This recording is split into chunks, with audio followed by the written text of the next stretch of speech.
अजीब सा गांव था जहां धूप ढलते ही लोग अपने दरवाजे और खिड़कियां बंद कर लेते थे, क्योंकि वहां का नियम बड़ा ही अजीब और डरावना था। रात के ठीक 12 बजे से पहले हर घर के बाहर मिट्टी के बर्तन में सबसे अच्छा खाना रख दिया जाता था, क्योंकि वहां के लोग कहते थे अगर किसी ने खाना नहीं रखा तो सुबह तक उस घर का कोई ना कोई सदस्य मरा हुआ मिलता और उसका शरीर बिल्कुल खाली होता। इसलिए डर के मारे लोग खाना रख देते थे। इसी गांव में थुंग थुंग नाम का एक आदमी रहता था। वो इतना कंजूस था कि एक दाना किसी को देने से पहले 100 बार सोचता था। लेकिन एक दिन थुंग थुंग ने एक भयानक तरकीब निकाली। एक रात उसने गोल गोल पत्थरों पर आटे का लेप लगाया और उन पर घी जैसा पीला रंग पोत कर बाहर रख दिया। फिर आधी रात के बाद थुंग थुंग को बाहर से कुछ अजीब सी आवाजें सुनाई दी। डर और जिज्ञासा के बीच वह धीरे से उठकर खिड़की के पास गया और बाहर झांक कर देखा। एक साया झुककर उन पत्थरों को चबा रहा था। देखते ही थुंग थुंग का गला सूख गया। तभी वह धीरे से अपना चेहरा ऊपर उठाती है और थुंग थुंग देखता है। वह एक औरत थी। उसका चेहरा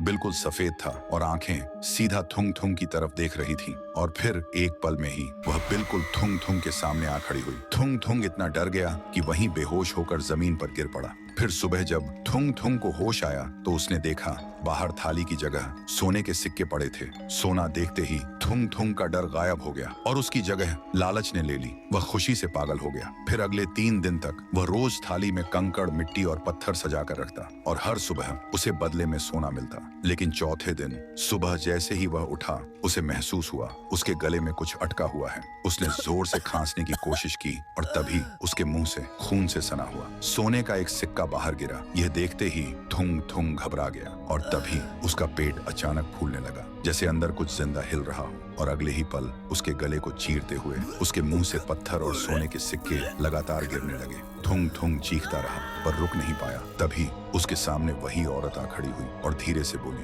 तूने मुझे पत्थर खिलाया थुंग थुंग, लेकिन मेरी भूख तेरे लालच जैसी थी जो कभी खत्म नहीं होती। तभी थुंग थुंग का शरीर धीरे धीरे सख्त होने लगा और देखते ही देखते वह पत्थर बन गया। अब उसके चेहरे पर मौत का डर हमेशा के लिए जम गया था। तभी वह औरत उसके करीब आई और उसके कान के पास आकर बोली, याद रखना, आज रात 12 बजे तुम्हारे घर के बाहर भी एक थाली जरूर होगी, अगर तुम वीडियो को बिना लाइक किए चले गए तो। एक अजीब सा गांव था